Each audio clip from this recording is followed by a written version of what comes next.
Did you know?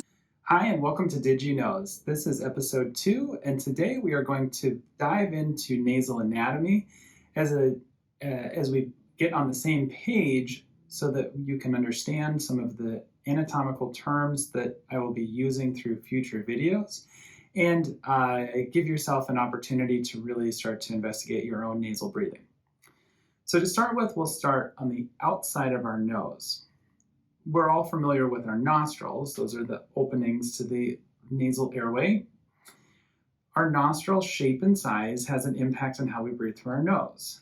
If we have a small nostril, that's going to be one of the limitations to our nasal breathing. As we go beyond our nostrils, most of us don't really know what's inside of our nose. So I've got a couple diagrams with me today that I will use to help in demonstrating. So first, this is a model as if we were able to slice through our head and tip of our nose here and inside of our nasal cavity. So what we're seeing here in this model is an example of the nostril here, and along the nasal airway, we see these things called turbinates. So another diagram that will be useful to start talking about nasal turbinates will be this here, where this is the view as if we were able to cut our nose off looking inside.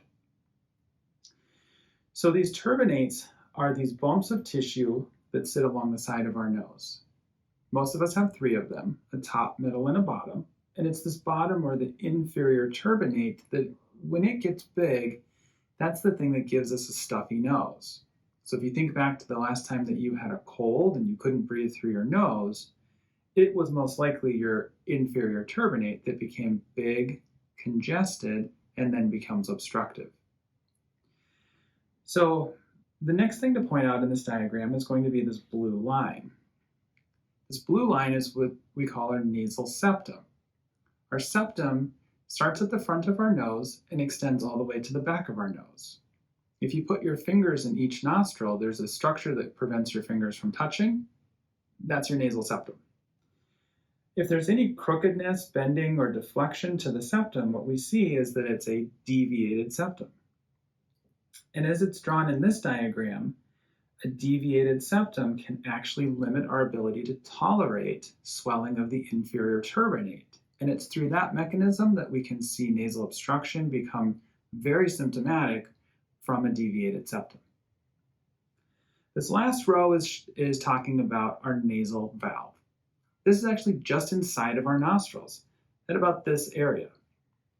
The side of our nasal airway is actually composed of cartilage, and if the cartilage is turned in, what happens is that we simply have a narrow opening to the front of our nose, and we can't move air past it.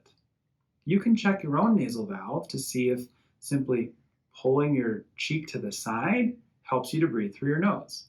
If you pull to the side and have an improvement in your nasal breathing, then you know that you actually have an impaired nasal valve or nasal valve stenosis. There are different techniques that can be done to try to improve your nasal valve. One is by doing something like a breathe right strip. That kind of looks like a Band-Aid that you may see athletic performers wearing, such as football players or soccer players.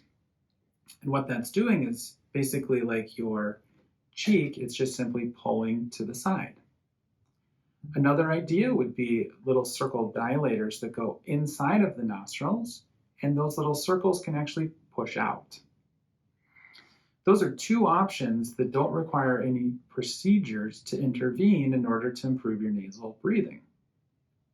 Of course, there are procedures that can be done. We can dive into those later and on different videos, or if you're really curious, call to make an appointment and we can discuss your particular nasal anatomy at your own visit. Thank you for tuning in this week. If you have any particular questions, I'm happy to answer them. Just post them in the comments below, and I look forward to seeing you next week. Thank you. Did you know?